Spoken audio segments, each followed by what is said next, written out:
Miranda, and today I'm here to discuss episode 3 of the 7 on Dimension 20. And I have to say, even though it's episode 3, I think this is my favorite episode so far. I really, really loved it. It's a lot of parts moving in this one and getting more into the main story of what our quest is going to be. And we also got to see our first combat, which was really, really cool. The beginning of it, since I'm assuming they're going to pick right back up in combat when episode 4 starts. We got to see some dope ass moves by pretty much everyone, but especially by Antiope and Yell, just completely ruining Brennan's day, and we love to see it.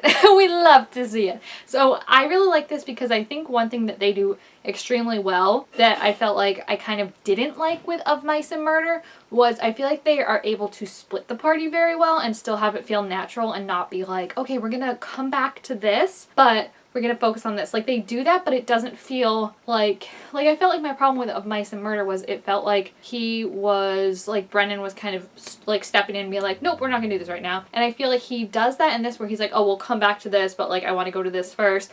But it doesn't feel forced because it feels like there's a lot of stuff happening simultaneously, so for him to be we're not gonna have all the attention, this is gonna be a big thing, so we're gonna wait and see what this person wants to do before we go back towards you because you have a big thing going on right now. And I'm just impressed and happy that it doesn't feel kind of that weirdness that I got from Mice and Murder, because that was one thing that I definitely felt kind of jarring, when he would stop it and I would be like, oh, this is, and obviously you have to for the story, but I just like that all the girls can stand on their own. I mean, stand on their own, but then also, you can pair them up however you friggin' want, and it works wonderfully. You've got Yell, and you've got, I think it was Katya and Ostentatia, and Zelda went together, and then you've got Antiope off on her own doing her thing with, what was his name? Porter? What was his name? Oh, I'm gonna be so mad that I can't remember his name, but the hot guy, basically, that was just her doing her thing. You had Sam kind of off doing her thing,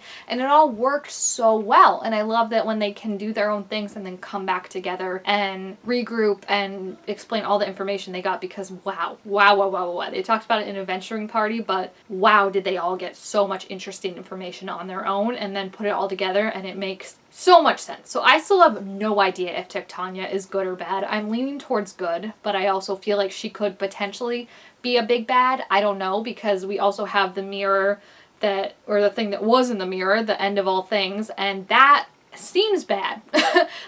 Appearance-wise, just description, all of it seems bad, but every time we see it, Brennan is he makes it a big point to have the characters roll kind of insights or checks or something, and when they roll high, he makes it a point to be like, this isn't necessarily a bad thing. It's kind of just power. And it's power can be wielded for good or bad. It's kind of depending on the user and what direction you steer it in. So I'm wondering if that's kind of where it's going right now. If it's not a bad thing, or if it isn't not bad right now because it doesn't know where its sisters are. When you get them all together, then it will be.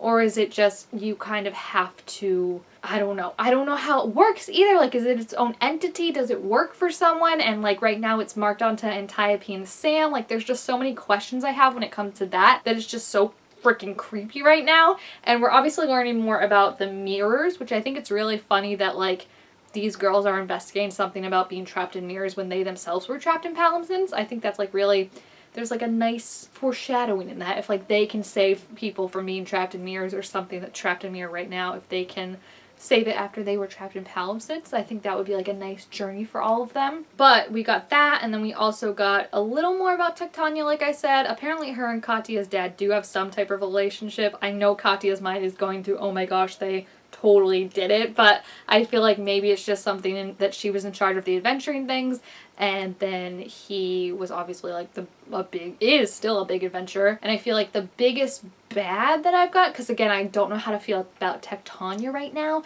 I feel like the biggest one I'm leaning towards is we gotta watch out for this person right now, is Charity. Just the way she was describing the internship, how there's a lot of basically was telling Antiope that she could be a narc, snitching, and how she got very upset when Antiope called it snitching and was like, no, it's not that. We're just making sure that everyone's doing the right thing. And couple that with what Eggfort was saying about, people are always listening, you never know, you have to be careful what you say. I think there's a lot of something going on. And I don't know if it's like Charity's like the government wants to keep people the way they are, like the, you know, like kind of like the TVA of like, you know, like there's a certain way of things that we want things to go. I don't know if there's something more sinister that they're planning and they're trying to make sure that no one's really catching on to what it could be. All I know is not a lot.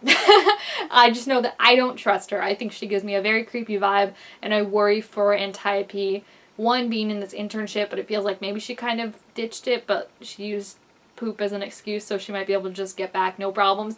But because her parents are so involved with Charity and so involved with the place that she worked at, it's like the Hall of Heroes or something like that, right? Where they watch the heroes.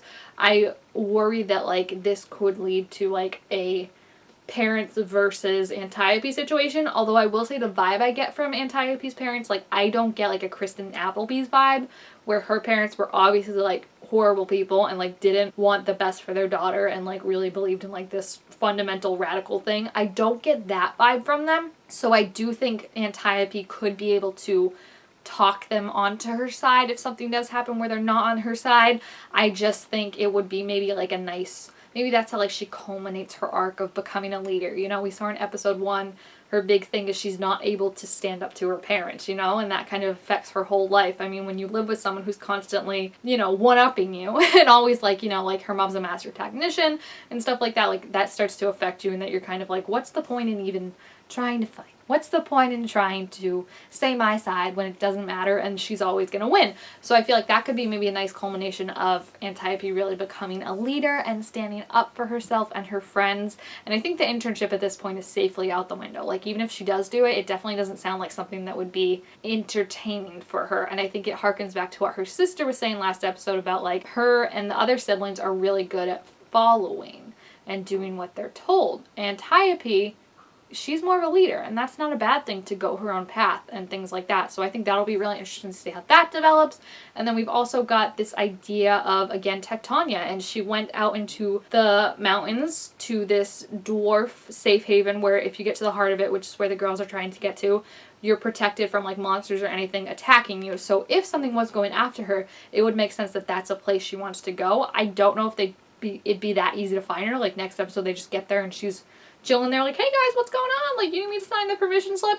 Like, right now I think there's obviously something she is running from, is the vibe I'm getting. It seems like there was a fight she had with Charity, and she kind of just had to hop on and, you know, get out of there with some research that she had as quickly as she could. And I wonder, like, she's got to still be alive, right? Like, I haven't considered that, but I feel like she is. And I feel like she definitely got to this dwarf thing. I don't know if she's still there. That'll be what we see next episode, hopefully. Signs of maybe if she is there, if she was there, who knows.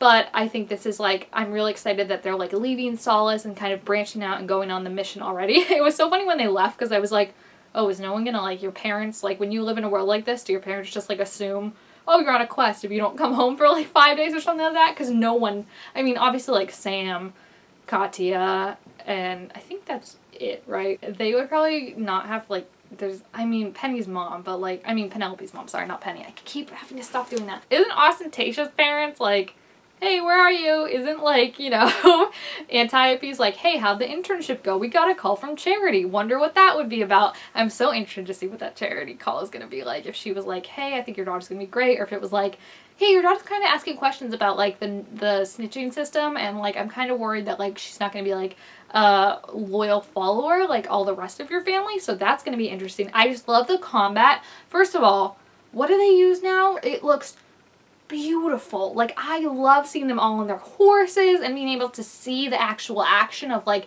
them pulling things and the harpies flying and all that. Like, it just looks so beautiful. Like, I really liked the map they did for Mice and Murder, but that was also very static. Like, you could move just like pictures of the characters. This is like full on like 3D pictures and recreations, and seeing them, like I said, on all the horses is so amazing. It's just like so like, if they're going for the Lisa Frank aesthetic, they have nailed it 1000%. And I really love seeing, so obviously like Yell's big thing with the geese was amazing. And then Antiope's whole thing with taking out the Harpy Queen, I just love that. Well, she didn't take her out, like she's still hanging on by like her last legs. But I just love, it reminded me so much of Escape from the Bloodkeep in their second episode when they had these kind of two really big antagonists that were supposed to like come back around and they got taken out in the first episode. Like, I feel like that was what I was getting with like these people slaughtered a whole village. Like the Harpy Queen, when Petty picked up the bear skin and there was like all the mirror and the thing was like laughing at her like, oh, I know where you are, I'm coming for you, I'll see you soon. That was genuinely terrifying. Like, Brennan does some genuinely terrifying voices, and that was up there as one of the most terrifying. So it was built and built and built as, like, this impossible thing. And, like, the beasts, don't get me wrong, that they use are, and that's what they're trying to outrun. It just was built up as, like, this impossible thing, and the leaders of these impossible things are the Harpy Queen, and then that other weird thing, I don't know his name. And then they're just both taken out by Yell and Antiope pretty much on their first round. I mean, we ended combat and not everyone had even gone. We hadn't finished the first round because it was just like Brennan needed a moment to be like, so I gotta regroup. Like, Ostentation hasn't gone, Sam hasn't gone. So I'm so excited to see what the next episode's gonna be like. See more combat, see more of them start to figure things out and put the pieces together. But if you have any theories, please feel free to leave your thoughts about it down in the comments. Also, make sure to give this video a thumbs up if you enjoyed it, and I will see you guys next time. Bye!